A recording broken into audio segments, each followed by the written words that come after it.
Danimarka Müdafiə Nazirliyi ABŞ Silahlı Qüvvələrinin Qrenlandiyaya hücumu baş verərsə, ölkə hərbçilərinə cavab atəşi açmaq icazəsi verildiyini açıqlayıb. Bu barədə Müdafiə Nazirliyinin nümayəndəsi Tobias Roet Jensen və Intercept nəşrinə müsahibəsində bildirib. Danimarka Silahlı Qüvvələri ölkə ərazisini qorumağa borcludur. Bu isə zərurət yarandığı halda dərhal müdafiə tədbirlərinin görülməsini, o cümlədən cavab atəşinin açılmasını nəzərdə tutur.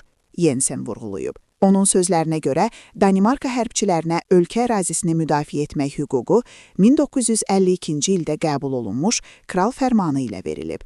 Bu sənəd Danimarkanın bütün ərazilərinə, o cümlədən Qrenlandiyaya da şamil olunur. Jensen qeyd edib ki, sözü gedən fərman hərbçilərə siyasi və ya hərbi rəhbərliyin ayrıca göstərişini gözləmədən ölkəni müdafiə etmək səlahiyyəti verir.